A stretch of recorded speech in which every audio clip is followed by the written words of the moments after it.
ॐ वासुदेवाय नमः। ॐ ऋषिकेशाय नमः। ॐ वामनाय नमः। ॐ जनातीताय नमः। ॐ जनार्दनाय नमः। ॐ हरये नमः। ॐ कृष्णाय नमः। ॐ श्रीवत्साय नमः। ॐ गरुणध्वजाय नमः। ॐ वाराहाय नमः। ॐ पुण्डरीकाक्षाय नमः। ॐ नृसिंहाय नमः। ॐ नरकान्तकाय नमः। ॐ अव्यक्ताय नमः। ॐ शाश्वताय नमः। ॐ विष्णवे नमः। ॐ अनन्ताय नमः। ॐ अजाय नमः। ॐ अव्ययाय नमः। ॐ नारायणाय नमः। ॐ जगदध्यक्षाय नमः। ॐ गोविन्दाय नमः। ॐ कीर्तिभाजनाय नमः। ॐ गोवर्धनधराय नमः। ॐ देवाय नमः। ॐ भूधराय नमः। ॐ भुवनेश्वराय नमः। ॐ वेदवेत्रे नमः। ॐ यज्ञपुरुषाय नमः। ॐ यज्ञेशाय नमः। ॐ यज्ञवाहनाय नमः। ॐ चक्रपाणिने नमः। ॐ गदापाणिने नमः। ॐ शङ्खपाणिने नमः। ॐ नरोत्तमाय नमः। ॐ वैकुण्ठाय नमः। ॐ दुष्टदमनाय नमः। ॐ भूगर्भाय नमः। ॐ पीतवाससे नमः। ॐ त्रिविक्रमाय नमः। ॐ त्रिकालज्ञाय नमः। ॐ त्रिमूर्तये नमः। ॐ नन्दिकेश्वराय नमः। ॐ रामाय नमः। ॐ हयग्रीवाय नमः। ॐ भीमाय नमः। ॐ रौद्राय नमः। ॐ भवोद्भवाय नमः। ॐ श्रीपतये नमः। ॐ श्रीधराय नमः। ॐ श्रीशाय नमः। ॐ मङ्गलाय नमः। ॐ सर्वमङ्गलाय नमः। ॐ दामोदराय नमः। ॐ दमोपीताय नमः। ॐ केशवाय नमः। ॐ केशिसूदनाय नमः। ॐ वरेण्याय नमः। ॐ वरदाय नमः। ॐ माधवाय नमः। ॐ वसुदाय नमः। ॐ हिरण्यरेतसे नमः। ॐ दीप्ताय नमः। ॐ पुराणाय नमः। ॐ पुरुषोत्तमाय नमः। ॐ सकलाय नमः। ॐ निष्कलाय नमः। ॐ शुद्धाय नमः। ॐ निर्गुणाय नमः। ॐ गुणसंस्थिताय नमः। ॐ हिरण्यतनुसंकाशाय नमः। ॐ सूर्यसुतसमप्रभवे नमः। ॐ मेघश्यामाय नमः। ॐ चतुर्बाहवे नमः। ॐ कुशलाय नमः। ॐ कमलीक्षणाय नमः। ॐ ज्योतिरूपाय नमः। ॐ स्वरूपाय नमः। ॐ हरिसंस्थिताय नमः। ॐ ज्ञानकूटस्थाय नमः। ॐ अचलाय नमः। ॐ ज्ञानाय नमः। ॐ परमाय नमः। ॐ प्रभवे नमः। ॐ योगीशाय नमः। ॐ योगनिष्ठाय नमः। ॐ योगिने नमः। ॐ योगरूपिणे नमः। ॐ ईश्वराय नमः। ॐ सर्वभूतसमप्रभाय नमः। ॐ सर्वज्ञाय नमः। ॐ सर्वरूपाय नमः। ॐ सर्वेशाय नमः। ॐ सर्वतोमुखाय नमः। ॐ अच्युताय नमः। ॐ शान्ताकाराय नमः। ॐ भुजगशयनाय नमः। ॐ पद्मनाभाय नमः। ॐ सुरेशाय नमः। ॐ विश्वाधाराय नमः। ॐ गगनसदृशाय नमः। ॐ मेघवर्णाय नमः। ॐ शुभांगाय नमः। ॐ लक्ष्मीकान्ताय नमः। ॐ कमलनयनाय नमः। ॐ योगिभिर्ध्यानगम्याय नमः। ॐ भवभयहराय नमः।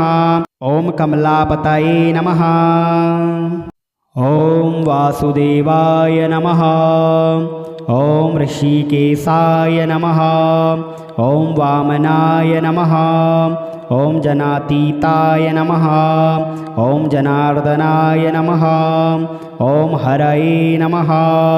ॐ कृष्णाय नमः ॐ श्रीवत्साय नमः ॐ गरुणध्वजाय नमः ॐ वाराहाय नमः ॐ पुण्डरीकाक्षाय नमः ॐ नृसिंहाय नमः ॐ नरकान्तकाय नमः ॐ अव्यक्ताय नमः ॐ शाश्वताय नमः ॐ विष्णवे नमः ॐ अनन्ताय नमः ॐ अजाय नमः ॐ अव्ययाय नमः ॐ नारायणाय नमः ॐ जगदध्यक्षाय नमः ॐ गोविन्दाय नमः ॐ कीर्तिभाजनाय नमः ॐ गोवर्धनधराय नमः ॐ देवाय नमः ॐ भूधराय नमः ॐ भुवनेश्वराय नमः ॐ वेदवेत्रे नमः ॐ यज्ञपुरुषाय नमः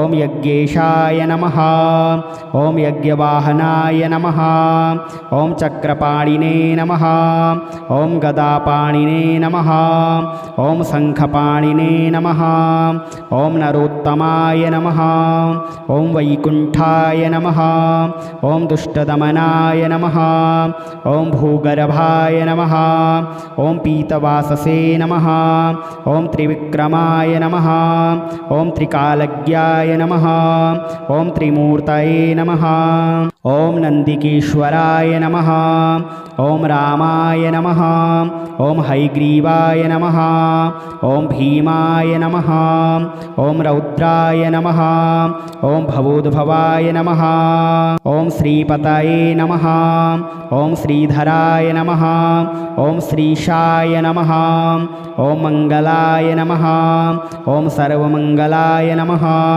ॐ दामोदराय नमः ॐ दमोपेताय नमः ॐ केशवाय नमः ॐ केशिसूदनाय नमः ॐ वरेण्याय नमः ॐ वरदाय नमः ॐ माधवाय नमः ॐ वसुदाय नमः ॐ हिरण्यरेतसे नमः ॐ दीप्ताय नमः ॐ पुराणाय नमः ॐ पुरुषोत्तमाय नमः ॐ सकलाय नमः ॐ निष्कलाय नमः ॐ शुद्धाय नमः ॐ निर्गुणाय नमः ॐ गुणसंस्थिताय नमः ॐ हिरण्यतनुसंकाशाय नमः ॐ सूर्यसुतसमप्रभवे नमः ॐ मेघश्यामाय नमः ॐ चतुर्बाहवे नमः ॐ कुशलाय नमः ॐ कमलीक्षणाय नमः ॐ ज्योतिरूपाय नमः ॐ स्वरूपाय नमः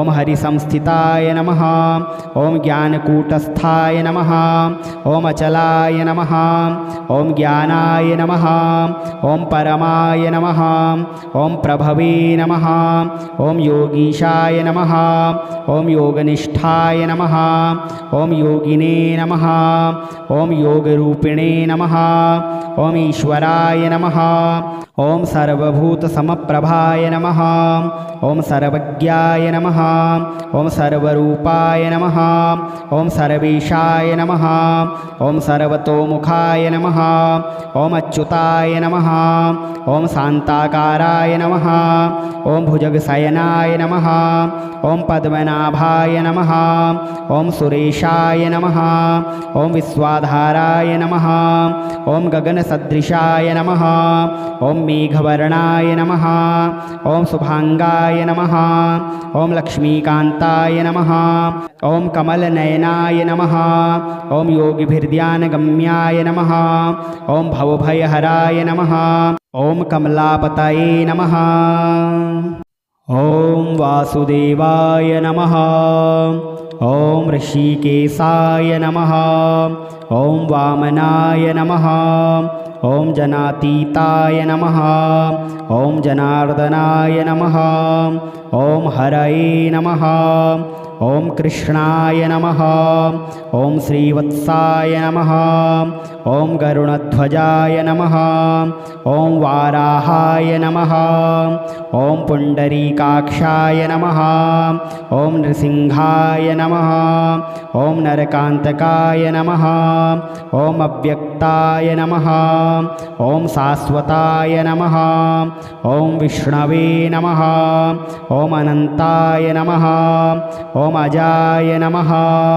ॐ अव्ययाय नमः ॐ नारायणाय नमः ॐ जगदध्यक्षाय नमः ॐ गोविन्दाय नमः ॐ कीर्तिभाजनाय नमः ॐ गोवर्धनधराय नमः ॐ देवाय नमः ॐ भूधराय नमः ॐ भुवनेश्वराय नमः ॐ वेदवेत्रे नमः ॐ यज्ञपुरुषाय नमः ॐ यज्ञेशाय नमः ॐ यज्ञवाहनाय नमः ॐ चक्रपाणिने नमः ॐ गदापाणिने नमः ॐ शङ्खपाणिने नमः ॐ नरोत्तमाय नमः ॐ वैकुण्ठाय नमः ॐ दुष्टदमनाय नमः ॐ भूगर्भाय नमः ॐ पीतवाससे नमः ॐ त्रिविक्रमाय नमः ॐ त्रिकालज्ञाय नमः ॐ त्रिमूर्तये नमः ॐ नन्दिकेश्वराय नमः ॐ रामाय नमः ॐ हयग्रीवाय नमः ॐ भीमाय नमः ॐ रौद्राय नमः ॐ भवोद्भवाय नमः ॐ श्रीपतये नमः ॐ श्रीधराय नमः ॐ श्रीशाय नमः ॐ मङ्गलाय नमः ॐ सर्वमङ्गलाय नमः ॐ दामोदराय नमः ॐ दमोपेताय नमः ॐ केशवाय नमः ॐ केशिसूदनाय नमः ॐ वरेण्याय नमः ॐ वरदाय नमः ॐ माधवाय नमः ॐ वसुदाय नमः ॐ हिरण्यरेतसे नमः ॐ दीप्ताय नमः ॐ पुराणाय नमः ॐ पुरुषोत्तमाय नमः ॐ सकलाय नमः ॐ निष्कलाय नमः ॐ शुद्धाय नमः ॐ निर्गुणाय नमः ॐ गुणसंस्थिताय नमः ॐ हिरण्यतनुसंकाशाय नमः ॐ सूर्यसुतसमप्रभवे नमः ॐ मेघश्यामाय नमः ॐ चतुर्बाहवे नमः ॐ कुशलाय नमः ॐ कमलीक्षणाय नमः ॐ ज्योतिरूपाय नमः ॐ स्वरूपाय नमः ॐ हरिसंस्थिताय नमः ॐ ज्ञानकूटस्थाय नमः ॐ अचलाय नमः ॐ ज्ञानाय नमः ॐ परमाय नमः ॐ प्रभवे नमः ॐ योगीशाय नमः ॐ योगनिष्ठाय नमः ॐ योगिने नमः ॐ योगरूपिणे नमः ॐ ईश्वराय नमः ॐ सर्वभूतसमप्रभाय नमः ॐ सर्वज्ञाय नमः ॐ सर्वरूपाय नमः ॐ सर्वेशाय नमः ॐ सर्वतोमुखाय नमः ॐ अच्युताय नमः ॐ शान्ताकाराय नमः ॐ भुजगशयनाय नमः ॐ पद्मनाभाय नमः ॐ सुरेशाय नमः ॐ विश्वाधाराय नमः ॐ गगनसदृशाय नमः ॐ मेघवर्णाय नमः ॐ शुभांगाय नमः ॐ लक्ष्मीकान्ताय नमः ॐ कमलनयनाय नमः ॐ योगिभिर्ध्यानगम्याय नमः ॐ भवभयहराय नमः ॐ कमलापतये नमः ॐ वासुदेवाय नमः ॐ ऋषिकेशाय नमः ॐ वामनाय नमः ॐ जनातीताय नमः ॐ जनार्दनाय नमः ॐ हरये नमः ॐ कृष्णाय नमः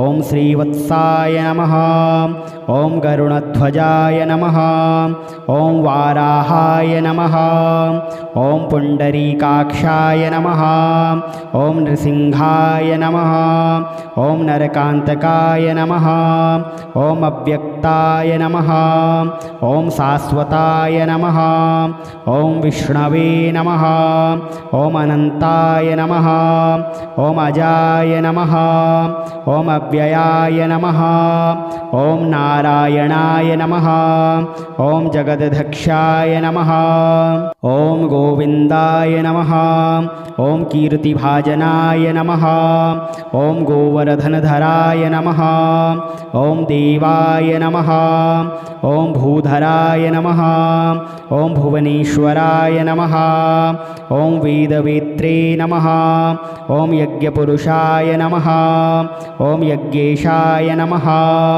ॐ यज्ञवाहनाय नमः ॐ चक्रपाणिने नमः ॐ गदापाणिने नमः ॐ शङ्खपाणिने नमः ॐ नरोत्तमाय नमः ॐ वैकुण्ठाय नमः ॐ दुष्टदमनाय नमः ॐ भूगर्भाय नमः ॐ पीतवाससे नमः ॐ त्रिविक्रमाय नमः ॐ त्रिकालज्ञाय नमः ॐ त्रिमूर्तये नमः ॐ नन्दिकेश्वराय नमः ॐ रामाय नमः ॐ हयग्रीवाय नमः ॐ भीमाय नमः ॐ रौद्राय नमः ॐ भवोद्भवाय नमः ॐ श्रीपतये नमः ॐ श्रीधराय नमः ॐ श्रीशाय नमः ॐ मङ्गलाय नमः ॐ सर्वमङ्गलाय नमः ॐ दामोदराय नमः